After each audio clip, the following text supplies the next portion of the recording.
Afternoon now. National Tweed Day. You may not have been aware of that, but every year International Tweed Day shines a light on a fabric that is, well, synonymous with Donegal. Donegal tweed is characterised by a very distinctive flecks of colour and very popular with international fashion houses and designers at the moment.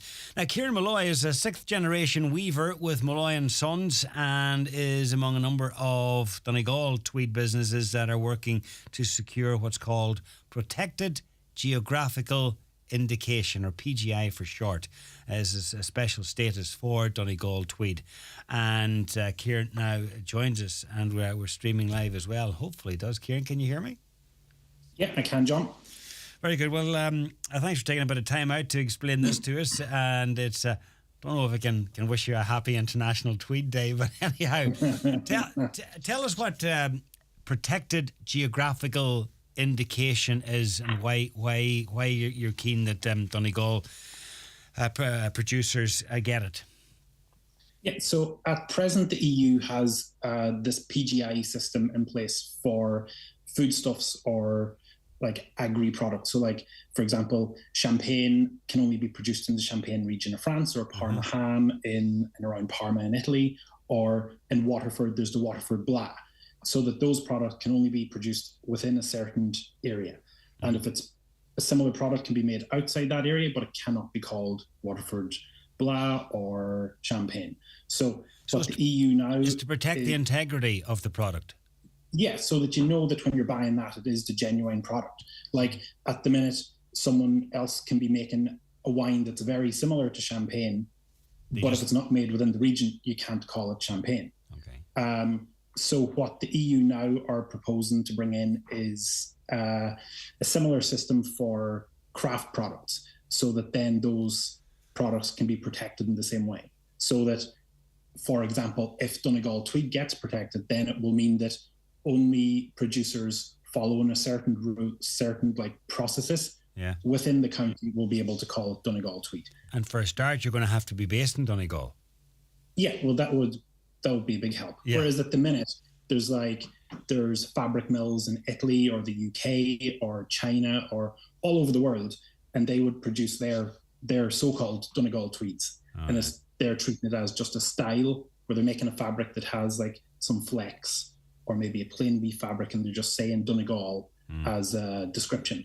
So hopefully if this happens, then it'll just be producers within Donegal who are following the set terms and processes, and it will be a big benefit for all of us. What makes Donegal tweed unique? It's not just the little flex, is it? Well, the little flex of colour is the defining characteristic, but it's a woven fabric, so it's not like a knitted fabric. It's like has to be woven on a loom, and it's normally like a woolen fabric, but it could be like wool, or it could be cashmere, or like other stuff, and it's a woven fabric made in Donegal. Okay. With the little flex. The flex are very important. That's like the defining characteristic. And it's all mechanical anymore. There's no weavers sitting in darkened rooms. Like we have power looms. We don't have hand looms, but there are still like Studio Donegal or Eddie Doherty or a few other hand weavers that are still weaving on wooden looms. And I think McGee's do a little bit as well. Okay. And both us and McNutt's would be just power looms. It's a great time for Donegal tweed because of all the exposure. The Banshees of Inisherin, Donegal tweed, there, front and centre there. You know, you might think, oh no, that's a good or a bad thing. But listen, huge publicity. Sarah Jessica Parker has been, not shy in wearing a bit of it. And who was it? Pierce Brosnan recently down at McNutt's. Yeah. So it's good. Yeah, like in general, I think now after COVID, people have started to want to dress up again. They want to buy some jackets. They want to wear their suit to events. They don't want to be wearing their tracky bottoms anymore. They're trying to get more dressed up, and that's obviously going to help the industry. And in turn, like a bit more publicity for us, more designers internationally being interested in buying fabrics. Yeah. Now you're different to say McNutt's or McGee's, in that you don't make the garment, but you supply the material to designers to make whatever they're looking for. Yeah, so our business is like maybe 80% would be export, and it's fabric that we're selling to fashion brands or tailors. So they'll buy our like rolls of our fabric, and then they'll make up jackets or coats or suits or waistcoats, hats, or also interiors then. And you export all around the world?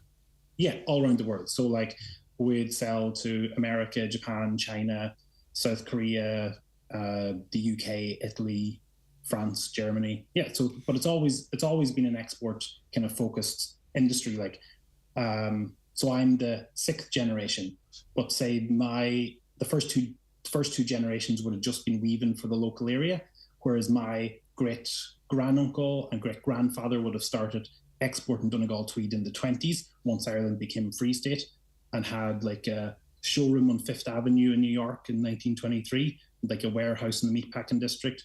And even back then, it was always export focused. Right.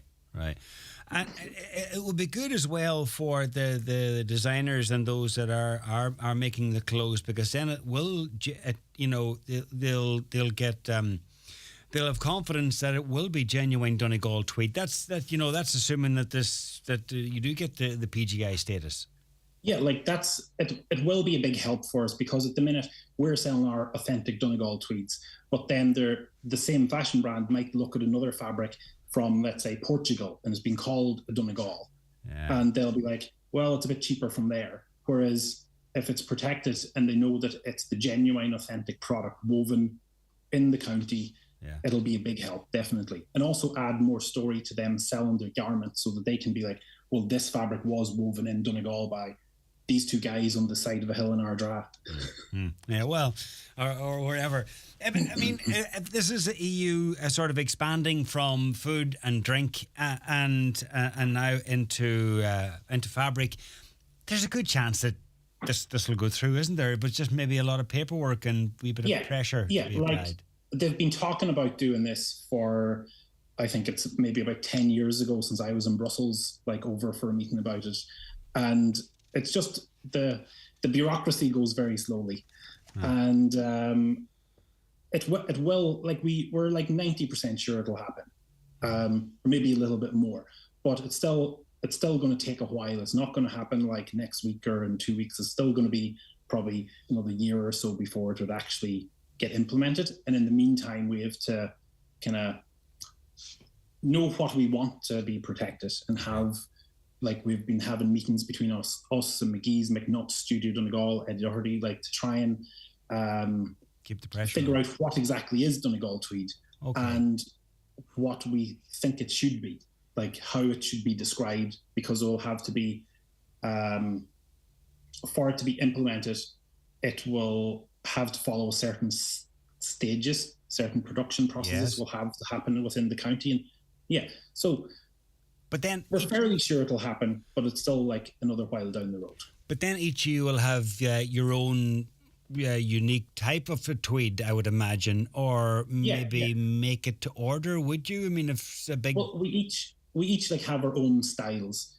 Like we have our own designs and patterns and colors, and that's what we sell to our customers.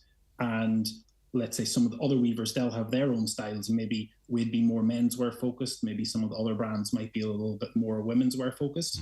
And they're just, it can still be considered Donegal tweed, even though there's an awful lot of variation within the fabrics, the colors, and the styles that we're making. If there's visitors over in France and in the Champagne region and want to see some champagne being produced, I'm sure that there's visitor centres and so on where they can go and see that and have a wee sample. Does the same apply for Malloy's when it comes to Donegal tweed? Well, hopefully, yeah. So what I'm saying is, if visitors are in the region over the summer, can they? Is there a visitor centre, and can they go along? Not exactly a visitor centre, but we do have a factory that people could come to pop in and have a look at what we do. Is it a done thing? Is it invited, or is it if somebody knocks on the door and want to see it? Is it, well, it's okay, you can come on ahead in and have a look? Bit of both. Oh, right. Okay. Well, listen, good luck with the campaign on the day that's in it, International Tweed Day, and I hope it's successful. As you say, this isn't going to happen overnight, but it's in the process, and hopefully you'll be successful. Kieran, thanks a million. Thanks so much, John. Cheers.